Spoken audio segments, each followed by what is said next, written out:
ang iyong balita, Aksyon and Defensor Lisay. Kagkaroon sa atong mga headliners, una sa mga balita lokal.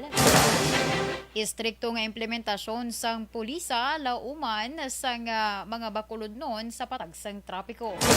Anay sa negosyante o kung sa negosyante sa bakulod nagalaom nga makapakigsapol kay Mayor Benitez. Sa mga nagapanguna nga balita national, grupo sa mga nurses ginadoso ang 50,000 pesos nga entry salary. Mga posisyon sa executive department gindeklarar nga bakante sa Marcos administration. Aksyon Radio Philippine Standard Time, alas 6:04. Detalye sa atong mga nagapanguna nga balita lokal pagkatapos lamang sa mga ini. This news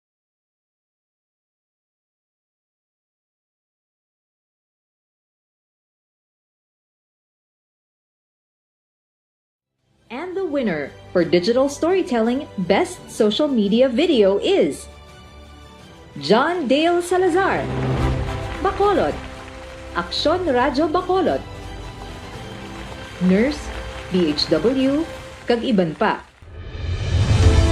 Magluwas sa mga frontliners nga nagarisgo sang ila kabuhi sa sulod sang hospital. Nagakaangay man nga tagan naton sa pagkilala ang mga frontliner nga nagatrabaho sa sulod sang isolation facility. Ang mga doktor kag nurse nga nagarisgo man sang ila kabuhi sa pagtatap sa mga symptomatic kag mild COVID cases.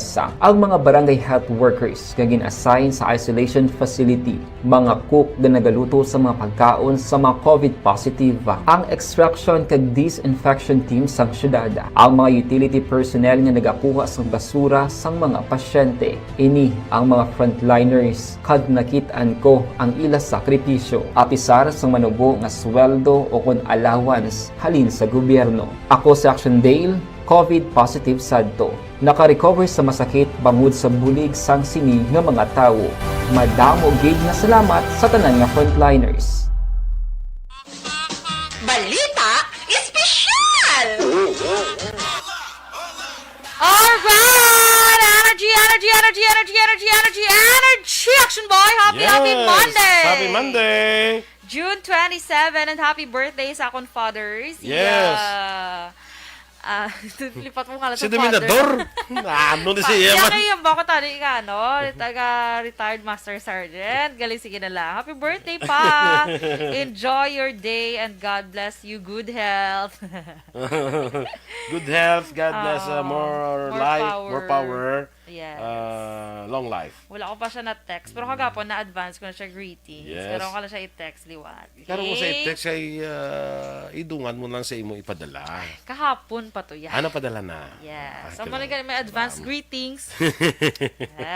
Okay? Very good, very good, very, Very good. Very good good. daughter. Dude. Sana all my daughter nga pareho kay Dorel. Ate Dorel, Duran na to kayo. Amo na to guro naging paisla na guro kay.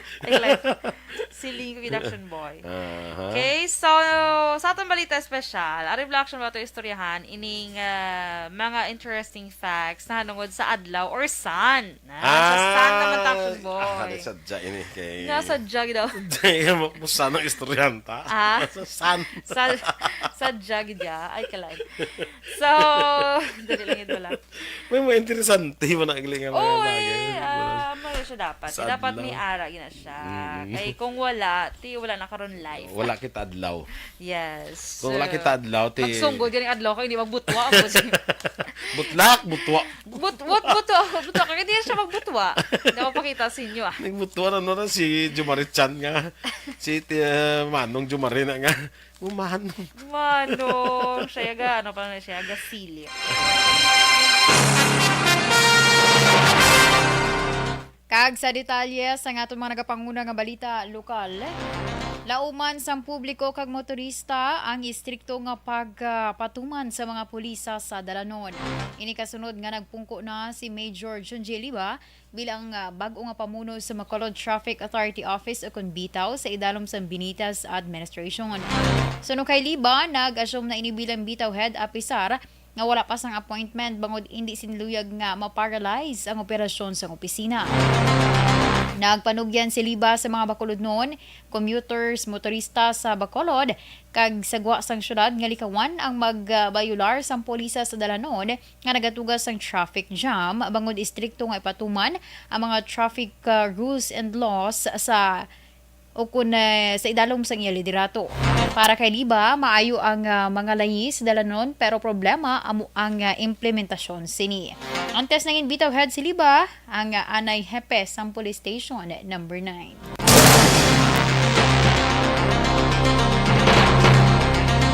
Sa iba niya balita lokal, ginalauman sa mga negosyante sa Bacolod nga ini sila mahatagan sang oportunidad nga makapakigsapol kay Bacolod City Mayor Albi Benitez sa nahauna nga bulan sang iya pagpungko bilang alkalde sang syudad. So kay MBCCI Chief Executive Officer Frank Carbon, lubos nila nga ginaabi-abi ang maayo nga mga plano kag programa sang alkalde sa iya ginpatigayon nga inaugural speech. Apang luyag Manila nga mahibaluan ang konkreto nga estratehiya sini angot sa isyu sa economic recovery. Dugang pa ni Carbon, ang pagpasanyog sa negosyo sa Bacolod ang isa sa mga solusyon sa kawadon sang trabaho kag padayon nga pagtaas sa presyo sa mga balaklon, ilabi na sa pagkaon. Kami pangita nga after sinisang di lang gani 100 days, the first 30 days siya will be sitting down sa iya economic advisor, hopefully tawgo niya kami kag mating strategically on the economic side, especially jobs creation.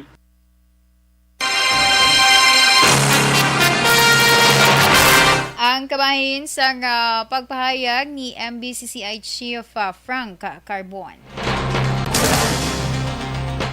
Preparado na ang talatapan sa Commission on Election o COMELEC sa syudad sa Bacolod angot sa natalana pati gayunon nga voters registration umpisa sa adlaw sang Lunes, Hulyo 4 tubtob Hulyo 23. Suno kay Bacolod City COMELEC Officer Attorney Katrina Kanya, tinguan nila nga makaakomodar sang 300 ka mga kliyente sa nahauna nga adlaw sang ila rehistrasyon sa masunod nga semana. Dugang pa ni Kanya, mga walk-in lamang nga pumuluyo sang syudad ang ila akomodahon bangod hindi pa man sa karon available ang online appointment application. Panugyan ni Kanya sa publiko nga mas labing maayo kung ini sila ang maka-download kag maka-fill up ng daan sang voters registration form antes pa man magpadulong sa ila tatapan. Sa iba nga balita lokal, balor 25,000 pesos nga cash collection ang nakuha sang duha ka mga hold-upper sa ahente kag driver sang Japan Tobacco Incorporated sa robbery hold-up nga natabo kahapon sa Purok Lobi Hacienda Plabiano sa Barangay Caridad, Syudad Sambago. Ang mga biktima amo sanday Christopher Gapoy, 36 anyos kag residente sa Purok Coca-Cola Barangay 7, Syudad sa Bacolod, kag Clyde John Perma, 29 anyos, amo naman ang driver sang delivery van sang Japan Tobacco Incorporated kag ini ang residente sang Phase 6B GK Village sa Barangay Handumanan. Sunod kay Lieutenant Joseph Haro, ang Deputy Chief of Police ng Bago City PNP, matapos nag-deliver ang duha sa isa ka tiyangge sa nasambit nga lugar, duha ka wala makilala nga hold-upper. Sakay sila motorsiklo ang nagpalapit sa mga biktima. Nagtaya sang armas kag nagdeklarar hold up. Dugang pa ni Haro, nakuha sa mga hold-upper ang 10,000 pesos nga cash collection ni Gapoy. Samtang nakuha naman kay Perma ang 15,000 pesos. Kag nakapalagyo naman ang mga hold-upper padulong sa Barangay Maaw sakay sa ila motorsiklo.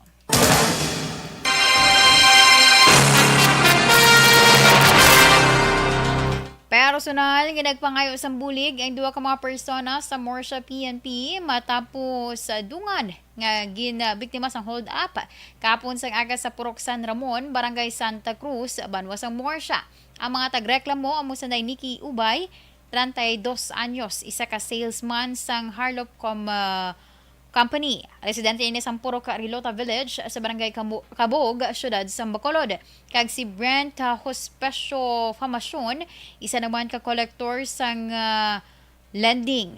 33 anyos, residente sang Adela Street, Kamamanan sa Cagayan de Oro City, Misamis Oriental. Suno kay Police Captain Gerald Moya, duwa ka wala makilala nga mga hold-upper sakay sa motorsiklo kag nakasuksok ini sa itong mga jacket kag shorts ang nagtaya sa ila sang armas nga kag nagdeclare sang hold up na kuha kay ubay ang 9,000 pesos kag cellular phone nga nagabalor sang 6,000 pesos. Samtang nakuha naman kay Famasyon ang 20,000 pesos nga koleksyon kag releasing money subuman cellular phone nga nagabalor naman sang 8,000 pesos.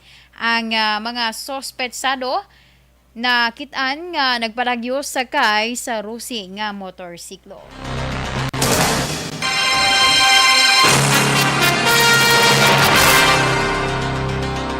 Sa katapusan nga balita lokal, patay ang 22 anyos nga mangunguma matapos nagpangitmatay sa sitio Busay, Barangay Galicia sa Banwasang Ilog. Sa inisyal nga pagpangusisa ni Lieutenant Rolly Undoy, ang Deputy Chief of Police ng Ilog PNP, nasapwan na lamang ang 22 anyos nga lalaki nga nagakabit na sa puno sang lubi nga ginabulubanta may kataason sang 20 katapak pagi sa paghigot man sang kalat sa igaliog. Base sa pagpangusisa sang otoridad na discover nga ikatatlo na kabes ginhimo sang biktima ang tuyo nga pagpanginmatay. Sa diin, una ginplano sini nga magpanginmatay sadtong Pebrero 3, 2022, nasundan sang Mayo 22, apang kahapon wala na ini nakaluwas pa. Ginpahayag man ni Undoy nga ang biktima nagaantos sang tuman nga depresyon.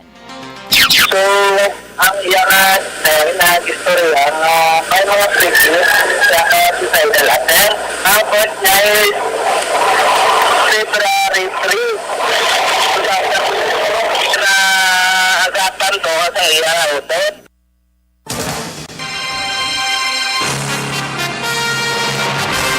Ang kamahin sa pagpahayag ni Lieutenant Rolly Undoy, ang Deputy Chief of Police sang Ilog PNP.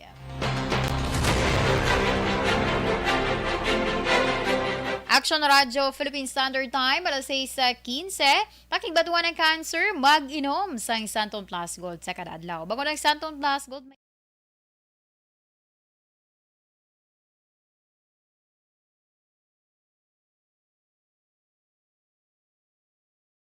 And the winner for Digital Storytelling Best Social Media Video is John Dale Salazar, Bacolod, Aksyon Radio Bacolod, Nurse, BHW, kag iban pa. Magluwas sa mga frontliners nga nagarisgo sang ila kabuhi sa sulod sang hospital. Nagakaangay man nga tagan naton sa pagkilala ang mga frontliner nga nagatrabaho sa sulod sang isolation facility. Ang mga doktor kag nurse nga nagarisgo man sang ila kabuhi sa pagtatap sa mga asymptomatic kag mild COVID cases. Ang mga barangay health workers nga gin-assign sa isolation facility, mga cook nga nagaluto sa mga pagkaon sa mga COVID positive, ang extraction kag disinfection team sang syudad, ang mga utility personnel nga nagakuha sang basura sang mga pasyente. Ini ang mga frontliners kag nakit-an ko ang ila sakripisyo apisar sang manubo nga sweldo o kun allowance halin sa gobyerno. Ako si Aksyon Dale, COVID positive sadto. Naka-recover sa masakit bangod sa bulig sang sini nga mga tawo. Madamo gid nga salamat sa tanan nga frontliners. Balita espesyal! alright! Energy, Action Boy! Happy Monday! Happy Monday! June 27 and happy birthday sa akong fathers. Yes. Lipat mo nga lang Si sa father. Dominador. Ano ni siya man? Yung bako tani ka, no? Retired Master Sergeant. Galing, sige na lang. Happy birthday, pa! Enjoy your day and God bless you. Good health. Good health, God bless, more life, power. more power, Yes. long life. Wala ko pa siya na-text. Pero kagapon, na-advance ko na siya greetings. Yes. Pero ko lang siya i-text, liwat. Okay? Pero mo sa text ay idungan mo lang sa imo ipadala. Kahapon pa to yan. Ano padala na? Yes. Ah, So, kailangan. may advance greetings. Okay? Very good, very good, very, Very good. Very good good. daughter. Dude. Sana Sige, all my daughter nga pareho kay Dorel. Ate Dore, Duran na to. Amo na to guro naging paisla na guro kay. Ay, like, siling ko Aksyon boy. Aha. Okay, so sa atong balita special, ari action ba ito istoryahan ining mga interesting facts na hanungod sa adlaw or sun. Sa sun naman ta Aksyon boy. Sadya ini kay. Nga sadya daw. Dahil mo sana istoryanta. Sa san. Sa jagya ay kalay. So, dali lang ito lang. May mo interesante mo na agling mga Oh, bagay.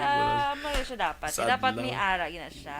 Kay kung wala, wala na karon live. Wala kita adlaw. Yes. Kung wala kita adlaw, Magsunggol ganing adlaw ko hindi magbutwa. butlak, butwa. Butwa kaya hindi siya magbutwa. Hindi ako pakita sa inyo ah. Nagbutwa na si Jumarichan nga. Si Manong Jumarina nga. Manong. Manong, siya ga, ano pa na siya, ga silip. Silip. Ga, kwan na siya ga. Kwan man na, ga, siding. Sid-ing Ah, pag sid- dyan. Mana, When dugaw pala na. Ed.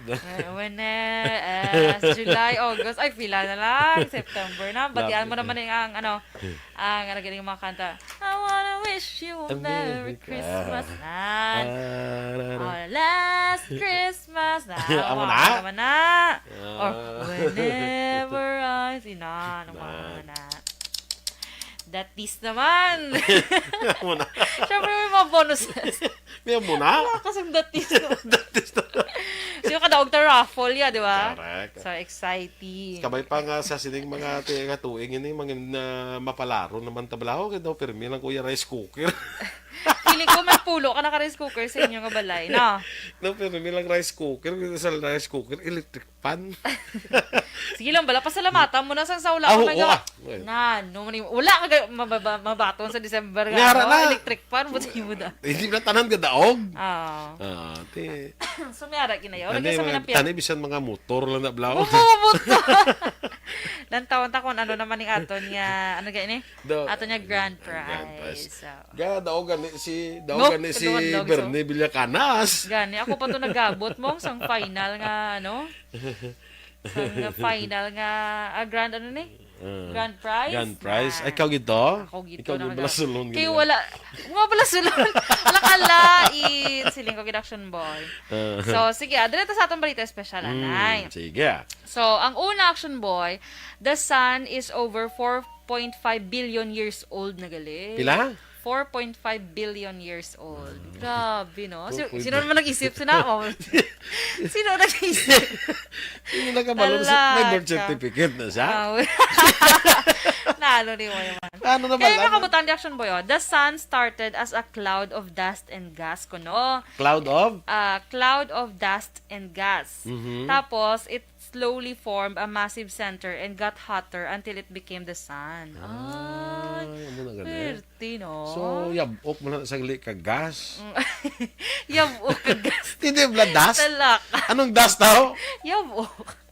So, made lang siya sa yabok kag sang gas, o na? So, medyo sa yabok ang gas. Hindi ko magmahal ang gas, ang kerosene, ang gas gakapikto ng sun. Na, ito na. Standard time, alas 6:21. Life Extension Vitamin D3 ang isa ka soft gel sini ang may ara sang 1,000 ayo nga unod. Ini potent kag doctors sa prescribe and recommended nga sa isang vitamin D3. Ang Life Extension Vitamin D3 100% kag ginhimo sa USA kag ini ang the #1 trusted brand of vitamin D3 in the Philippines. Sa mga coffee lovers naman yari ho, umpisahan ang manami nga aga pagiman sa pag-inom sang Life Extension Coffee Mix. Tungod kung Life Extension Coffee Mix ang imo iya ginakape, sigurado nga happy ka, inspired ka, kag motivated ka sa pagsug-alaw sang grasya sa kada adlaw.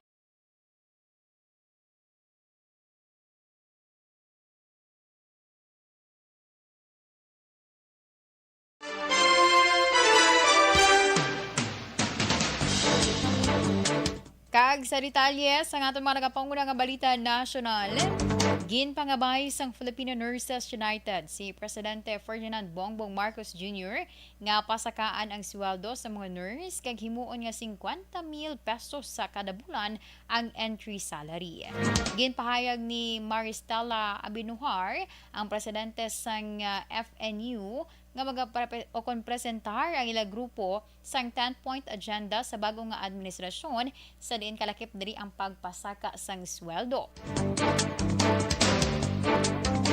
Sa iya una nga pagpamulong-pulong bilang presidente sa pungsod, ginpabutyag ni Marcos ang isyu sa mga nurses nga kagabisan na pinaka maabilidad sa bilog nga kalibutan na baliwala naman sa Pilipinas kung nga madamo ang napilitan nga magbiya sa pungsod. Suno kay Abinuhar, yara lamang sa tunga-tunga sang 8 tubtob 20,000 pesos ang sweldo sa mga nurses kada bulan sa mga pribadong hospital. Sa mga pampubliko naman ng mga hospital, ang pila sa mga nurses nagabaton sang 35,000 pesos kada bulan sa idalom sang salary grade 15. Apang madaw man suno sa iya nga nurses sa mga pampubliko nga mga hospital ang wala makabaton sang among kandidat tungod 50,000 sa ila mga contractual nga mga empleyado. May 316,000 sa 917,000 ka Filipino nurses nga suno sa iya, mas nga ginpili ang pag-obra sa guwa sang pungsod para mahatagan sabat ang pangkinahanglan sa ilang pamilya sa pihak sang krisis sa ekonomiya.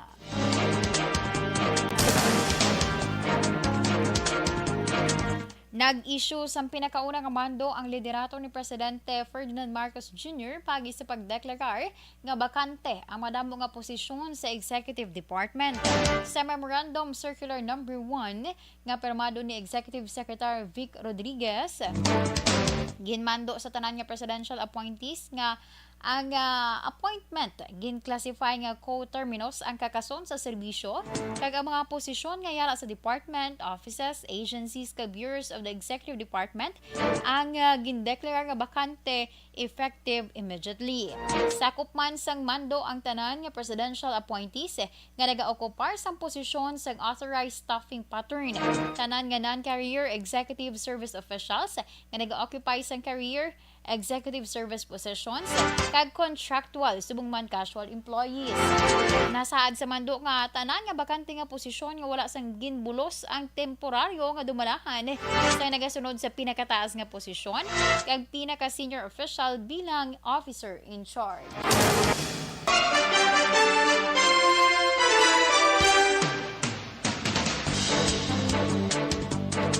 Nagpangabay si Chinese Vice President Wang Qishan sa China kag Pilipinas nga paayuhon ang relasyon paagi sa maayo nga approach hangot sa isyu sa South China Sea.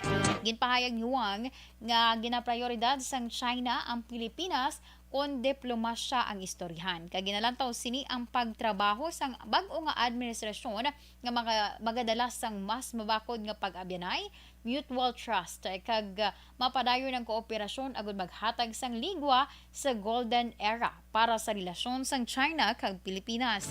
Si Wang sa madumduman nagtambong sa inaugurasyon ni President Ferdinand Marcos Jr. bilang special envoy ni Chinese President Xi Jinping kag nakikita man sa kay anay Presidente Rodrigo Duterte.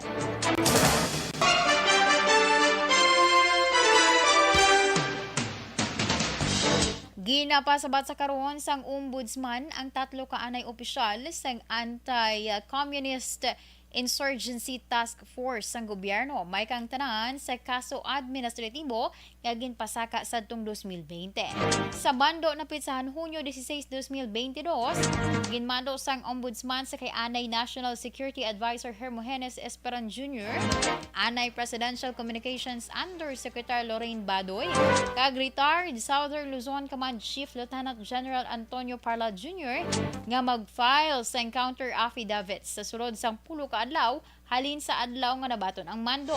Ang 3 correspondents parte sa National Task Force to End Local Communist Armed Conflict o kun NTF-ELCAC. Nag-ugat ang kaso administratibo nga gipasaka sa National Union of People's Lawyers o kun NUPL sa tong Desyembre 2020 nga nanawagan sang dismisa sang 3 ka opisyal matapos ginaligar ginakusahan ang grupo nga Front sang Communist Party of the Philippines New People's Army nga hindi naman suportado sang credible o kun credible, competent kag admissible nga mga ebidensya.